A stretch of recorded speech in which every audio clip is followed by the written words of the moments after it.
नमस्कार दोस्तों, स्वागत है आपका मेरे YouTube चैनल पर। मेरा नाम है तारा और आपको पता है कि मैं गांव से बिलोंग करती हूं और मेरा जो गांव पड़ता है वो यूपी रामपुर से लगता है।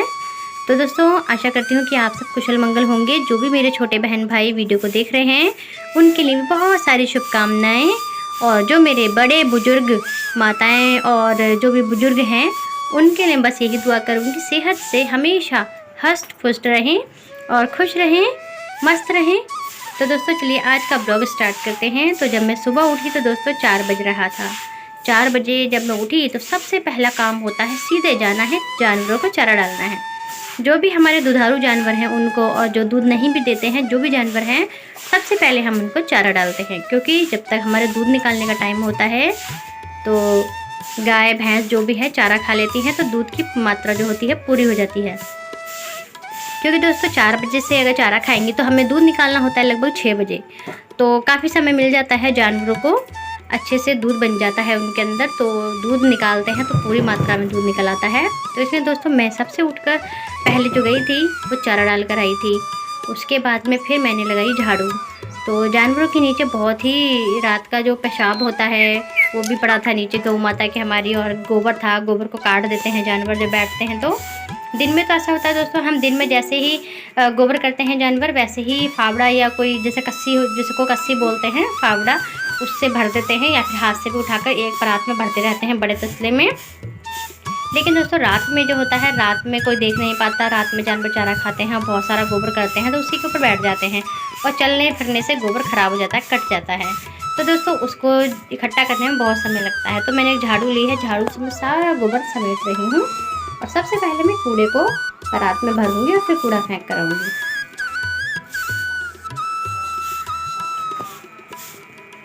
तो दोस्तों गांव की ज़िंदगी में साफ़ सफाई जानवरों के नीचे बहुत ही महत्व रखती है। सभी महिलाएं सुबह उठती हैं, सबसे पहले साफ़ सफाई करती हैं, जानवरों को चारा डालती हैं और घर की धुलाई पोछा वगैरह लगाना जो भी काम होता है सफाई का वो सुबह में कर लेती हैं। उसके बाद में बहुत सारी महिलाएं ऐसी हैं जो खेतों पर जाती हैं दोस्तों। क्योंकि जो गांव की लाइफ है बहुत ही हार्ड वर्किंग लाइफ होती है दोस्तों, बहुत ही काम होता है गाँव में। घर हो या हो खेत खलिहान, जो भी हो, काम बहुत ज़्यादा होता है। घर से भी खाना बनाकर सुबह निकल जाती और फिर जब दोपहर को आती हैं काम करके खेत का, तो फिर से दोपहर के खाने की तैयारी हो जाती है। 1 बजे से खाना बनाना स्टार्ट करती हैं दोस्तों, तो आधा घंटा लग जाता है, खाना बनता रहता है।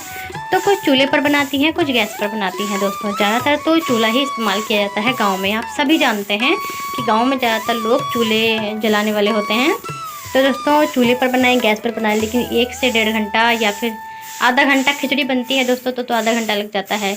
और अगर सब्ज़ी बनानी होती है तो मैं मानती हूँ कि 1 से 1.5 घंटा तो लग ही जाएगा। क्योंकि सब्ज़ी को छीलना, काटना, उसके बाद में उसको बनाना, फिर चावल बनाना, थोड़े से फुलके बनाना, गर्मा गर्म रोटियाँ बनाना। तो दोस्तों 1 से 1.5 घंटा महिलाओं का ख़त्म हो जाता है। उसके बाद में सबको खाना खिलाती हैं, बाद में खुद खाना खाती हैं और उसके बाद जो जूठे बर्तन होते हैं या तो उनको साफ़ करके रख जाती हैं या फिर नल पर एक जगह इकट्ठा करके रख जाती हैं। उसके बाद में दोस्तों फिर से 2:30-3 बजे के टाइम फिर से जो गांव की महिलाएं होती हैं खेतों पर चले जाती हैं, जो भी भाई होते हैं वो भी चले जाते हैं।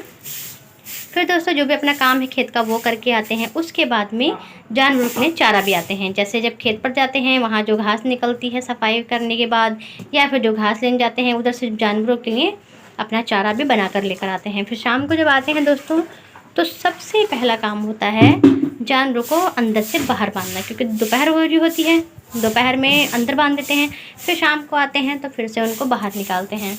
बाहर निकाल कर उनको पानी पिलाते हैं, उनका गोबर समेटते हैं, उसके बाद में चारा डालते हैं और फिर से दोस्तों 6 बज जाता है तो दूध निकालने का काम स्टार्ट। फिर से 5 से 6-7 बजे, 6 साढ़े 6 के लमसम दूध निकल जाता है।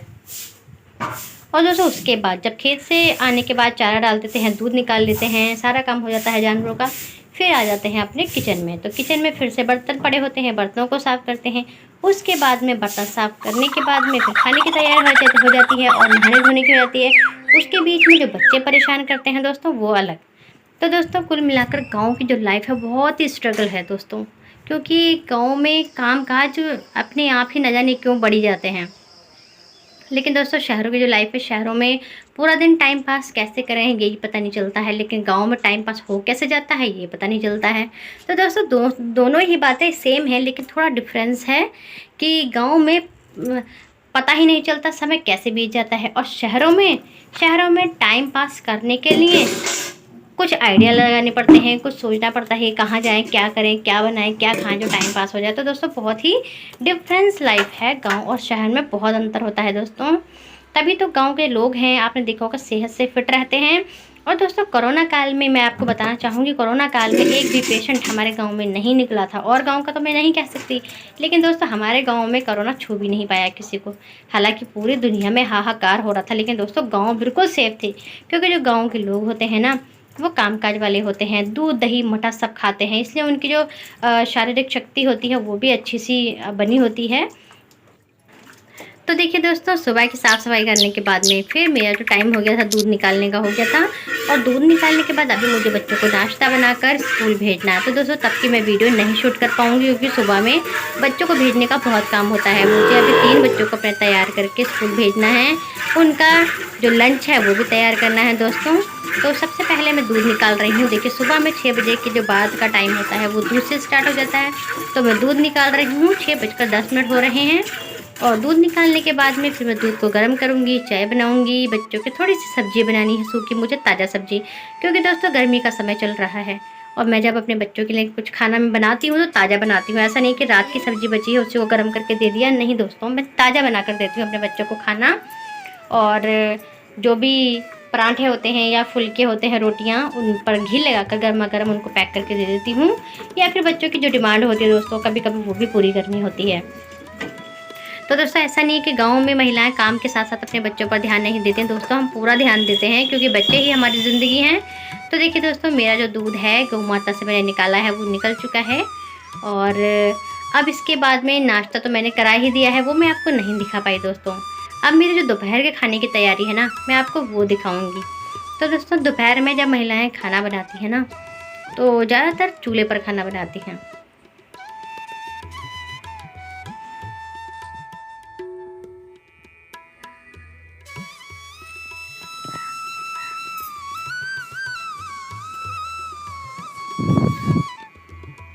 तो गाइस यहाँ पर जो समय हो गया है मेरा दोपहर के खाने का हो चुका है, लगभग 10 बजे का टाइम है दोस्तों। साफ़ सफाई करने के बाद में फिर से मैं खाना बनाना स्टार्ट कर रही हूँ।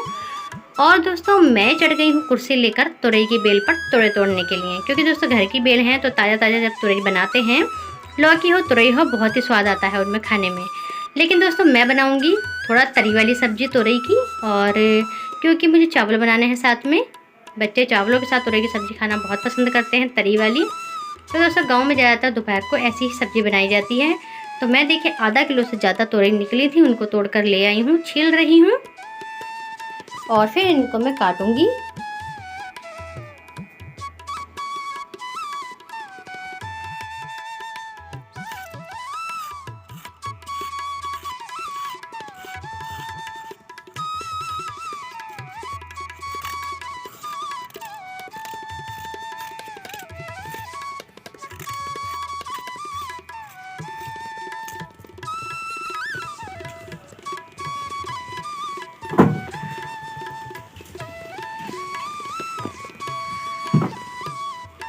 तो देखिए दोस्तों मैंने तोरई को छील लिया है, और छिकल है अपनी गौ माता के जो ड्राम है उसके अंदर फेंक दिए हैं, ताकि हमारी जो गौ माता है वो खा लें।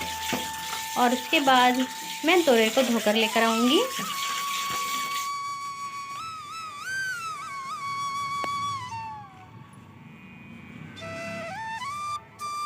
तो दोस्तों मैंने तोरई को बहुत अच्छे से धोया है, और उसके बाद मैंने तुरई के बीच में चीरा लगा करके मोटे मोटे पीसेस किए हैं, जैसे हम भरमा तुरई बनाते हैं। तो दोस्तों भरमा तुरई कुछ लोग अंदर मसाला डाल के बनाते हैं तुरई में, लेकिन मैं मसाला नहीं डालती हूँ, मैं थोड़ा अलग तरीके से बनाती हूँ। और देखिए तुरई काटने के बाद में मैंने यहाँ पर एक प्याज ली है, और कुछ प्याज मेरी सुबह की कटी हुई रखी थी, उसको भी मैं पीस लूँगी।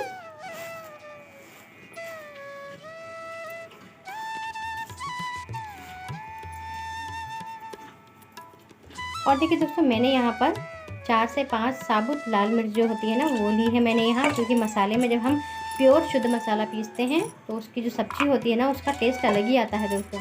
आप खुद आजमा कर देखना, जो हम मसाला प्राकृतिक चीज़ों का, बिल्कुल नेचुरल चीज़ों का पीसते हैं ना, उससे सब्ज़ी बहुत ही स्वाद बनती है। लेकिन जो हम मार्केट से लाते हैं दोस्तों, कुछ नहीं पता उसमें कौन सा केमिकल यूज़ किया गया है उसका कलर बनाने के लिए, उसके अंदर तीखापन लाने के लिए। तो दोस्तों हमारे गांव में आदत होती है, हम क्या करें दोस्तों, हम लोग आदत से मजबूर होते हैं। हमारी जो आदत है ना वो सिल को रगड़ा मारने की ज़रूर होती है दोस्तों, तो हम सिल पर मसाला ज़रूर पीसा करते हैं। और मेरी भी आदत है, मैं कितनी भी सब्ज़ी बनाऊँ लेकिन अगर मुझे मसाला पीसना है तो मैं सिल पर ही पीसती हूँ। मिक्सी जार है लेकिन मैं मिक्सी में नहीं पीसा करती। और थोड़ा सा देखिए, मैंने साबुत मिर्च के अंदर जीरा डाला है 1 चम्मच, 1 चम्मच मैंने साबुत धनिया डाला है और 5-6 मैंने यहाँ साबुत लाल मिर्च ली है दोस्तों।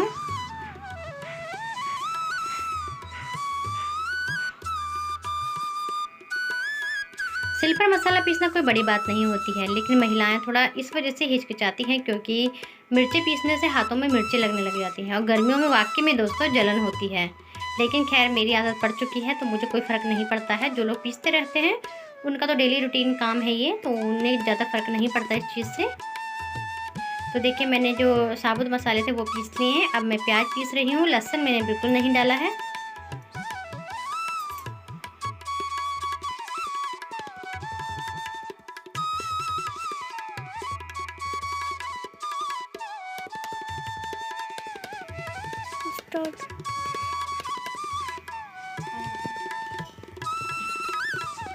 तो मसाला हमारा पिस चुका है। अब हम जलाते हैं चूल्हे के अंदर आग। उसके बाद में भगोना रखेंगे और तुरई की सब्ज़ी में तड़का लगाएंगे। तो दोस्तों भगोना गर्म हो गया है। सबसे पहले हम तेल डालेंगे और थोड़ी सी इसमें जो कटी हुई प्याज थी उसको ऐड कर देंगे। जब प्याज हल्का सा ब्राउन कलर में हो जाएगी तो हम मसाला डाल देंगे। तो देखिए जो मैंने प्याज पीसी थी उसको पहले डाल दिया है। पहले हम प्याज को फ्राई करेंगे। और अब दोस्तों मैंने यहाँ पर लिया है धनिया पाउडर, हल्दी पाउडर, नमक और ज़्यादा कोई मैंने मसाले नहीं लिए हैं। लाल मिर्च मैं नहीं डालूँगी क्योंकि मैंने पहले से ही पीस ली है। और मसाले के अंदर थोड़ा सा हमें पानी ऐड करना है, थोड़ा सा उसको पानी में भिगोकर फिर डालेंगे। इससे क्या होता है दोस्तों, इसमें जो धसका होता है ना वो नहीं आता है। हमारे जब खाना खाते हैं हम तो हमारे गले में हल्का सा धसका महसूस होता है, तो वो मसालों की वजह से होता है। तो पहले से अगर मसालों में हल्का सा पानी अगर हम डालकर घुमा लें तो मसालों में धसका नहीं लगता है। तो देखिए यहाँ मसाला तैयार हो गया है। अब हम जो कटी हुई तुरई थी उसके अंदर मसाला नहीं भरेंगे, बस ऐसे ही इनको ऐड कर देंगे। और जब ये बनेंगी, इनके अंदर उबाल आएगा तो अपने आप तुरई के अंदर मसाले की जो भी खुशबू है या फिर जो भी मसाला है वो इसके अंदर भर जाएगा। और दोस्तों तरी रखने के लिए मैंने अब थोड़ा सा पानी रखा है क्योंकि मुझे तरी वाली बनानी है, पतली सब्ज़ी बनानी है। देखिए तो दोस्तों इस तरह की सब्ज़ी गांव में बनाई जाती है तुरई की। दोपहर के समय, शाम के समय तो सूखी बनाई जाती है और सुबह नाश्ते में भी सूखी सब्ज़ी। लेकिन दोस्तों दोपहर का जो समय होता है वो चावल खाने का होता है और गाँव में सभी घरों में दोपहर को चावल बनाए जाते हैं। तो हमारी तुरई की सब्ज़ी बनकर तैयार हो गई है। अब मैं इस भगोने से निकाल कर सब्ज़ी को अलग एक फ्राई पैन में डाल दूँगी और अब हम इस भगोने को धोकर इसी में चावल बना लेंगे। दोस्तों 2-2 बर्तनों को गंदा करने से अच्छा है कि सब्जी को निकाल कर दूसरे बर्तन में रख लें और उसी के अंदर फिर से चावल बना लें। तो मैंने भगोने को देखिए यहाँ पर मांज लिया है, साफ कर लिया है।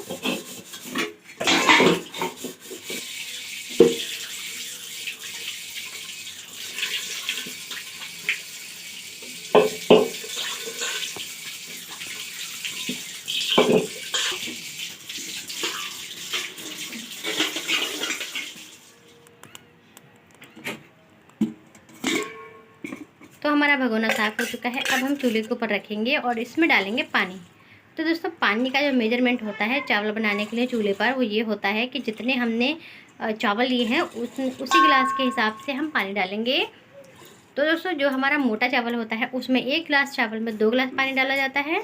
और अगर बारीक चावल है बासमती का तो उसके अंदर 1 गिलास में 1 गिलास ही पानी डाला जाता है। और अगर दोस्तों हम पहले ही पानी में उबाल देकर के चावल डालते हैं तो चावल जल्दी बन जाते हैं। अगर हम साथ में ही भगोने में चावल और पानी रख देते हैं तो चावल जल्दी नहीं बनते हैं और कच्चे भी रह जाते हैं साइडों से। जहाँ पर आग लग जाए, मतलब अच्छे से आंच लगती है आग की, तो वहाँ तो चावल बहुत अच्छे से गल जाते हैं और जिस साइड में भगोने की आंच नहीं लग पाती है वहाँ चावल कच्चे रह जाते हैं। तो इसलिए मैं आपको यही कहना चाहूँगी कि अगर जो भी बहनें चूल्हे पर चावल बना रही हैं तो वो पहले पानी को नाप कर रखें और उसमें पहले उबाल दें। पहले पानी में खौला आने दें, उसके बाद में चावलों को डालें। तो दोस्तों इस तरह से चावल बहुत ही अच्छे बनते हैं। हम तो दोस्तों आजकल बहुत लाइफ इजी हो गई है ना, तो इसलिए गैस पर फटाफट कुकर में चावल बना लेते हैं। लेकिन जो पहले की हमारी माताएं होती थी, जो भी बुजुर्ग महिलाएं थी, वो चूल्हे पर ही चावल बनाया करती थी और चावल में से दोस्तों माड़ भी उतारा करती थी। आपने देखा होगा, आपने शायद खाया भी होगा। पहले हमारी जो दादी होती थी, मम्मी, तो वो हमें बचपन में माड़ उतार के देती थी। तो चूल्हे के चावलों से जो बना हुआ जो माड़ होता था, बचा हुआ, ऊपर जो पानी आ जाता है, जैसे हम पानी ज़्यादा रख देते हैं तो उसके ऊपर से माड़ उतर आता है चावलों के। जैसे मैं चला रही हूँ, इसके ऊपर से जो माड़ होगा ना, तो ऊपर ही उतर आएगा पानी। तो उस पानी को निकाल लेते हैं, थोड़े से चावल डाल देते हैं, नमक डाल करके बच्चों को पिलाते हैं। तो दोस्तों बच्चों की सेहत के लिए बहुत ही फ़ायदेमंद होता है माड़। लेकिन मुझे माड़ नहीं बनाना था, इसलिए मैंने पूरा ही पानी रखा और देखिए चावल बनकर तैयार हो गए हैं। बहुत ही अच्छे चावल बने हैं। तो दोस्तों मैं गांव में रहती हूँ, तो मेरा फ़र्ज़ है कि मैं आपके सामने अपने गांव की सुंदरता, खूबसूरती को शेयर करूँ, ताकि आपको जो गांव की लाइफ स्टाइल है उसके बारे में पता चल सके। तो दोस्तों आज की वीडियो में इतना ही। वीडियो पसंद आए तो वीडियो को लाइक करके चैनल को सब्सक्राइब जरूर करें, ताकि मेरा